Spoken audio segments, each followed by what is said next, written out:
What's going on, EMan? Hey, what's up, Shay? How's it going? It's going well, brother. Thank you for hosting us and having us in your lovely house that you just recently purchased. Any excuse to have Shay over in LA is always a good thing. So, Even if it's only for a few hours. yeah, like it always is. Yeah, we've learned that about me. But I really love, bro, the fact that like every time I come here, it feels like home. It feels like a home, because you have the baby now. hmm That's a whole new. I think it feels like home because I'm here 24/7, man. Oh, So, bro. I this mean, is home. yeah, 100%. Anytime that you're at your house, locked in, tapped in, Yeah. I feel like every time I see like an Instagram story or like anything that you're doing, it's always in this house. Oh, yeah, dude. Like I live here. every single Literally. Instagram story, everything. Yeah. That's awesome, bro. Like I just wanted to really give you your flowers and tell you that I really appreciate the friendship that we have. We've been friends for an extremely long time, it feels like now. And you've seen my kids grow. I'm now seeing your baby grow. hmm Like, how's it being a dad? It's different in all the best ways possible, right? I know fathers out there, if you haven't become a father, Hmm. having a kid is the most life-changing thing ever, right? Those first Been 3 telling months, you, bro. Been yeah, telling you. dude, it's insane, right? People tell you, but you don't really know until you actually experience it. Those first 3 months of no sleep, baby crying, you don't know what's wrong with the baby. It's probably the worst, but also the best, Right. right? Because you have to experience and cherish those moments, and it makes you appreciate life, right? It's When like they you're away always from your say, kid, do you feel like there's something "Oh, dude, I missing? can't be away. I can't be away." But they always say you have to have rainy days to enjoy the sunshine days. True. I see you like getting the tire fixed, baby's there. You're over Yep. here getting some pizza, baby's there. Like, bro, the Always. baby's always with you. And that's awesome to see, bro, Yeah. because for all the dads that aren't involved with their kids, they miss out. And you can, Yeah. and like, that's the pain I that can't you even imagine. feel. Yeah. That's Yeah. the crazy thing about it, right? Like, you flip your mind into that kind of like theory, right? You're like, what if I wasn't around? Like, you just couldn't even think about it because having a baby is just so amazing. Like, it's a little Mhm. you. Yeah. I'm definitely in a fortunate position. Yeah, that's super awesome. But like the whole interview, the whole podcast, I think today is going to focus around like time, like the time that you can have with your wife, the time that you can have to go travel. You love to go to Italy and all that stuff. The time Mhm. that you can have with your baby. Can you explain how you have so much time on your hands to be able to do these things? Mm. Because not to say that having a baby isn't time consuming, having a wife isn't time consuming, but how are you able to like spread out the time? Yeah. Like, what do you Definitely. do? What does Exactly. EMan do, bro? I think that's what Shay's trying to ask the question, right? Yeah, I'm What trying the to beat heck around do the you bush, do? but it's like sometimes awkward, right? Is that not awkward asking what someone's like, what do you do for a living? Yeah. Yeah. Definitely. I like to always go with like the PG-13 answer because sometimes I kind of hate telling people what I do because there's always this stigma. Is it Right. raw? So I'm gonna go ahead and say, I'm an Amazon FBA seller first, right? And I say this is a bad stigma because I don't know, maybe a lot of your viewers don't know, like, or watch the internet about what Amazon FBA is, but usually it's like a guru telling you it's a get rich quick type of, industry where you're gonna make a lot of money tomorrow. And People think that's it's a scam. definitely think it's a scam, and it's definitely not the case, right? It's definitely hard work. It's definitely having to have knowledge. It's definitely competitive. But basically, let me go back for those people that don't know what Amazon FBA is. Basically, there's different forms of Amazon FBA. Me, myself, I do private label. And what private label means is I sell an existing product that's currently in the market right now.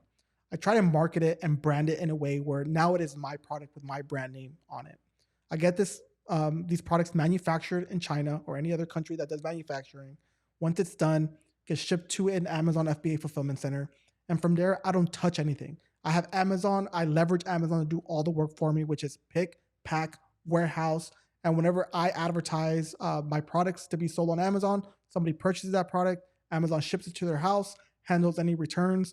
And that's how I'm able to have all the time. Bro, you made that sound so simple when I've tried like 4 or 5 times to do this. Yeah. I mean, I'm trying to simplify it the best way possible. No, yeah. But And obviously that goes back to it's not easy. Mhm. And I think that's where the scam part comes into it because a lot of people that fall into quote unquote scams are the people that want to get rich quick. Yeah, and I think that's why 99% of people might fail on Amazon FBA is because of their expectation, right? They think it is a get rich quick scheme, which is definitely not. I mean, it takes time, effort, and even if you are making profit, it's reinvesting into the business, trying to grow the business out, getting new products, getting more inventory. So sometimes it's even hard to even take money out of the business. Right. And that goes back to like, I feel like you used to do it, and I'm going to call you out on it when you would show how much you can make from Amazon, Mm-hmm. but people don't see the reality, because I see that with even OnlyFans, right? Mm-hmm. People say, look at these numbers that I have, but how much does it cost? That's what Yeah. people have to remember. How much does it cost to get the product, make the product, Mm-hmm. sell the product, marketing? Those are all those questions that they should be asking. That's definitely a great question. So let's go ahead and put up shameless plug here. Oh This is one of my products man. here. This is factory lace shoe cleaning kit. It comes with different brushes and whatnot. And I'm gonna use this example here. With Amazon FBA, they like to show a lot of screenshots, right? They like to Right. show that they make $100,000, $1 million, this and that. That's not what you take home in your pocket, Yeah. because there's so many different expenses. And Reinvesting. reinvesting. And right now, I have multiple 7-figure businesses. They all make $1 million of revenue every single year, Right. right? But revenue does not equal profit. There's a lot of different things and expenses that go to it. So from that $1 million, maybe I collect anywhere between 15 to 22% of that. So on a good actual product, maybe let's take the one in the middle, 20% profit margin. I'm probably going ahead and collecting, 200,000 from that $1 million business. Right. Do you feel like that's where the lack of education is, where people don't understand? I think you're college educated, Mhm. and then I feel like there's the side of it where you can know someone that has a successful business and put you on game, like people out there that have successful parents, right? Mhm. And that they grew up in a business like a restaurant or like a car wash, whatever it could be. Mhm. They understand how business works. It's not just like, hey, yeah, we made money today, you take this all home. No, Mhm. there's other expenses like you were explaining. Mhm. And I feel like a lot of people aren't up to game or educated on the fact that no, that's not how business actually works. So when they Yeah. fall into these quote unquote scams, you can't just give someone $100 and expect for you to make $1,000. Yeah, I mean that's a great point, because obviously I can try and get my profit margin to be a little bit higher. Maybe Right. if I wanted a 30% profit margin, I can go ahead and do that. Right. But the thing is that I'm trying to scale at this point, right? If I want to make 30, 35% profit margins, I'll be stuck having a $500,000 of revenue business. Mhm. Right now, in order to go ahead and get to $1 million of revenue, you need to be advertising, you need to be spending, you need to be hiring people, you need to be doing different types of things. So the True. more you want to scale, the lower the profit margin is going to be. True. So again, it can be a one-man show, and it can definitely, give you the amounts of money. But So if you want I your brand can't out go there, on the street right now. I couldn't, because I'm not a good salesman, and be like, hey, buy this, or even the mall. You know how the mall has all those people that clean the shoes and stuff. Mhm. Hey, can you buy this walking around the mall all day? Maybe I get 5 people. Mhm. How many are you selling a day? So listen, that's a great point. And maybe you can make a profit margin of 50% if you do Mhm. that, right? But now it's time, Time. right? So I'm willing to have a 20% profit margin, because I'm able to reach millions of people every single day on While you're Amazon. hanging out with your baby. Exactly. Right. I'm able to go ahead and get the impressions, the clicks, the orders by just sitting behind a computer Right. and letting Amazon's algorithm and Amazon advertising and Amazon workers do all the work for me. Exactly. Right. I pay a huge commission to Amazon every single year in order to go ahead and use your platform, but I would pay it every single time. Do you relate that back to when you were a real estate agent, when you had to pay all those people? I don't know how real estate actually works as an agent, Mhm. but I feel like you have to pay a certain amount of people to advertise you, to put you, like if you worked at Remax, right? Mhm. Like you're paying your dues essentially to be able to be an actual agent and be making money, because there's other, situations Let's say going on. this goes for any type of business, because you're Mhm. relaying it back to Remax and real estate when I was a real estate agent.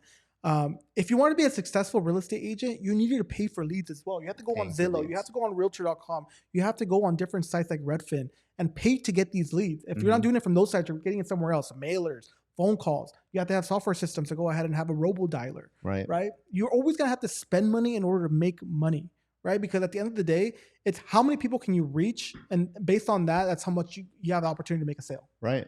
So there's always going to be a sense of the same thing. You have to spend money in order to make money. Right.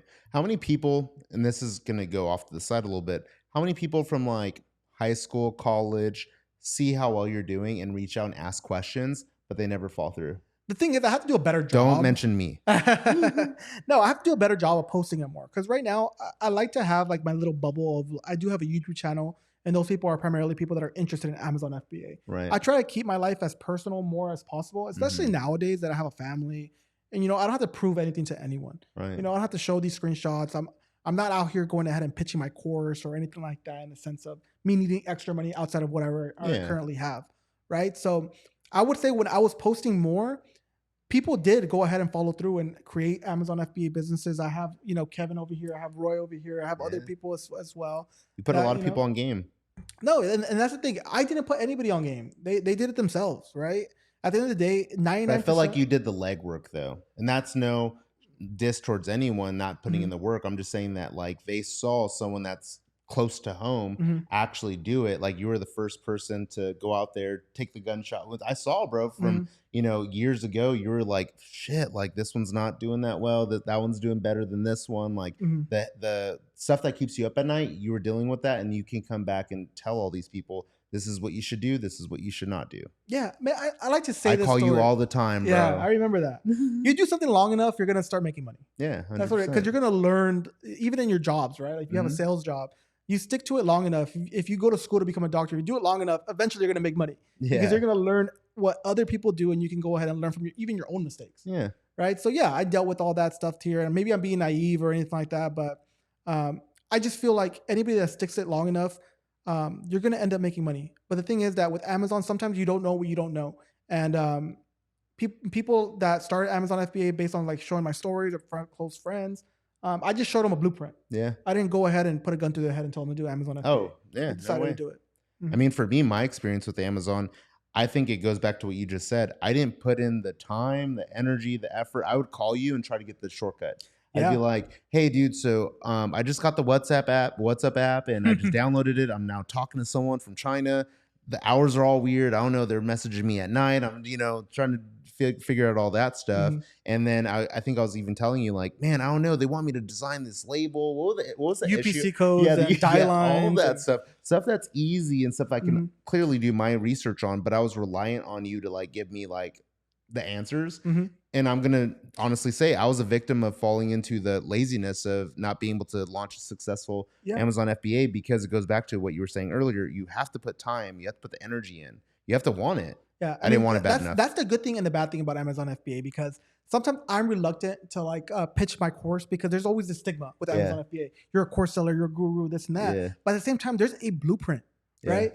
And if you follow this blueprint, you're going to be put in the most successful position as you can, right? Because if you buy a course, they're going to teach you how to find a product, how to get UPC codes, how to list your product online, how to go ahead and determine what type of packaging to use, what programs, what coupons, this, that, advertising. So things that maybe that you're shot in the dark, Amazon FBA, but you're trying to do everything by yourself without paying yeah. for a course.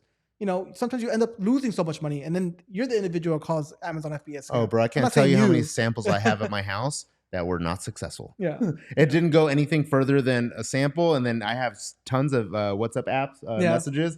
Hey bunch Shay, of connections. yeah, with a bunch of connections. But how did you learn, bro? What you know now? Like, was it straight through YouTube? I know you went to No, YouTube yeah, University. yeah, no. When I first started Amazon FBA, I bought a course, Yeah, just like anybody else that I feel like put in the effort to do Amazon FBA, all right, bought courses, right, in my opinion, because YouTube can teach you a lot of things, but sometimes you don't know what you don't know, yeah, right? And 100%, those courses will teach you, okay, this is exactly how you go on GS1. This is exactly how you pitch a supplier. This is right. exactly what wording to go ahead and use.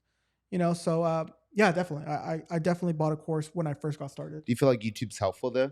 Oh, 100%. Well, YouTube is so much more helpful, especially we're living in a golden age right now where it's so much easier to make money right now than when our parents grew up Yeah, because all they know the is the old information school is way. right in front of you. And I mentioned it before, right? It's like I'm selling a shoe cleaner alongside an Adidas, alongside a Kiwi, alongside of these big brands, and I'm able to sell more than them because of the power of the internet, Right, right? It's an even playing field right now, and I'm able to go ahead and right. do that. And I think let's touch base on this. So there's major corporations out there, and you have an Amazon, successful Amazon e-commerce, right, product. Mhm. Would you ever consider being in a Foot Locker or a Champs or what? I don't even know what other big companies are out there these days. Like a Target, Yeah, Nordstrom's. Target or any of those. But what's so crazy is those companies like a J.C. Penney's, like who's to say that Nordstrom's wouldn't fall like that with Jason Mark, right? Mhm, I'm pretty sure Jason Mark has a really big account with Nordstrom, right? mhm. So if Nordstrom closed, he's going to lose a lot of his business in a store. Do you fear that would happen if you were to take that leap? No, no, no, no. You can only control what you can control, right? Right. And at the end of the day, like I mentioned before, if I want to get into a Nordstrom's or a Target, my profit margin is going to be lower. But I Yeah. would love to get into one of those stores because of the fact that you get more exposure, you're getting more brand value, and at the end of the day, you can always sell a Amazon FBA business. So I Yeah. think that's one of the biggest benefits of Amazon FBA is where not only are you able to go ahead and cash flow and build a successful brand that you're making money each month, at the end of the day, if you're tired of it and you're tired of the hustle and bustle, you can literally sell your Amazon FBA business. Right. I think I was thinking about it all wrong, especially when I was contacting you like a few months ago about the golf cleaner I wanted to launch. Mhm, I was like, I have a successful golf store in town. I want to like make sure I have a connection. I could put mhm, my stuff on their shelf. mhm. But at the end of the day, I was leaning more towards putting it on the shelf instead of putting it on Amazon, where you said they do all the legwork for you. You can pay for advertising, you could pay for all that. If I put it in the store first, or if that's where my mind was at, who's going to do all the legwork? I'd have to. So now I'm working double time. Not only that now you can have a proof of concept of like, hey, you know what? I have a golf product that does very well on Amazon, Mm, and I'm bringing it to you, and it's going to do very well in your store. yeah. As opposed to doing it the other way of like, hey, this worked at a store or it didn't work at a store. And then my mindset's all messed up because I'm like, it's probably not going to sell online. Well, the thing is Because that, people are yeah, afraid of online still. yeah, but you got to understand that how many people walk into that golf store? Only a few, maybe 30 people a day, 40 Exactly, people, exactly. How many people are going to shop on Amazon per day? hundreds, thousands, Millions, millions. Yeah. millions of people, millions, tens of millions every single day. So Right. people always trip out. It's like, how many people buy your product per day? Oh, I used Yeah, to trip out years ago. Bro, how long have you been doing this for? since 2018. It's So shit, a five long time, years, 5 years now. 5 years straight that you haven't had a 9 to 5 job or even thought about putting an application in, a Yeah, since resume I in. graduated from college, I worked at a startup and I did real estate for a year. But ever since then, yeah, for 5 years. That's crazy. But the numbers show, because just what I was trying to say was 5 years ago, you were showing me numbers and there was thousands of people that were buying from you back then. Hmm. And Amazon isn't as big as it was now. Yeah, definitely. I mean, 2020, the growth of over the pandemic has obviously accelerated online shopping. Hmm. Obviously, it's stagnant a little bit now, but Hmm. that's because so many people jumped on going ahead and shopping online. Right. And I feel like even in the years coming forward, it's going to keep on growing. Right. I think the last thing I want to kind of talk about today is like a recession. Mhm. Everyone's like, recession talk, recession talk. How is that going to impact you? The thing is that what I like to say to people is you can control whatever you can control. Right now, I'm in the phase where I'm growing out my businesses and I'm also acquiring businesses. So I see it right now where if you want to put something for sale, like a business for sale, that's where it gets impacted the most. Right. But your day-to-day stuff, it's always going to be hard. Every business owner, it's hard day to day. I'm going to have more competition. Advertising costs might go up, right? People aren't shopping as frequently, but I'm trying to control what I can control. So even if a recession comes, is it going to hurt going ahead and losing 10% of my profits? Yeah. But I put myself in a position where, I live below my means. Hmm. I try and go ahead and do everything for the best of my ability. So the thing is that like in a small point of view, me going ahead and looking at my products, it won't affect it too much. But Yeah. if I'm looking outside, if I'm trying to sell my business, then maybe my valuation of my businesses get hit, which Awesome. they have. I said that was the last thing I was going to say. I have one more question. So when you first started, what was your day to day looking like as opposed to now, 5 years in the game? Like that's not that long. Yeah. So if you think about someone like that wants to start off, where were you like day to day? Were you just like in front of the computer every single day, like for countless amounts of hours? Mhm. And then like Yeah. can you kind of Yeah. So explain when I that? first started Factory Lace, which was previously named Dead Stock, I was finding different ways of how to make money, man, Hmm. because I couldn't go back to being a real estate agent because it was literally every day of hustle mode, door knocking, cold calling, doing different forms of marketing. Where if I close a deal, I don't know where my next deal is going to come from. Hmm. I just couldn't do that. So I would search up different ways. So even when I was launching this product, I was finding different ways in order to go ahead and make money online. But my day to day was always learning, Hmm. always learning how to go ahead and optimize the listing, main photos, click through rate, advertising. So that's how You my day learned to how day to be looked a like. one man band. Yeah. I mean, it's hard sometimes because sometimes it's still hard for me to delegate tasks. I Hmm. always like to be in control of a lot of things, but that's something that I'm always going to be going ahead and learning. Yeah. But my day to day now, kind of similar. Right now, I own 3 different brands, and we're constantly trying to acquire different brands as well on Amazon FBA. So it's a lot of going ahead and putting out a lot of fires now, Yeah. as opposed to the day to day was basically making sure everything's optimized, advertising campaigns, going ahead and making sure which new product to go ahead and launch. But even with that, Amazon Bro, it FBA is sounds kind like of you laid kind of back. built your own building and then you had a ladder and you went all the way to the top by yourself. That's a good way to put it. But no, definitely along the way, I've gotten fortunate. I've been lucky. But you learned yourself. And it's Mhm, like what I was trying to explain was like being in a restaurant, working in a restaurant, and you're the busboy, mhm, and then now you're the owner. you learned how to do the business. You learned how to be a busboy, how to be a waiter, how to, Mhm. manage your own restaurant. And now you're putting out those fires. Like you said, now you're in control of multiple businesses or multiple situations where you're firefighting, Yeah. you're just putting out fires. Yeah, and definitely. The more you grow, the more connections you make, the more, you put yourself in a position where now you're doing speaking arrangements. Now you could go ahead and have your Yeah. own, following and this and that. So I've been grateful for it. Obviously, I've been super grateful for Man, it's awesome to see, bro. it. Well, cheers to that, baby. Yeah. This is a good one, bro. Yeah. Sounds good. Thank you again, Shay, for Yeah, having me on. definitely, bro. Hey, tune in to all of EMan stuff. We're definitely going to link all that stuff in so you can see what he's doing, his growth in on Instagram, Twitter. What else are you on, bro? Yeah, mostly YouTube. So go ahead and follow me if you have any interest in like brand building, Amazon FBA. Hit me up on EMan Los Angeles on YouTube. Also Instagram. It's more personal, like I mentioned in this podcast, but follow me there as well. 100%, brother. All right. Thank you guys. Man, love you, bro. Mhm.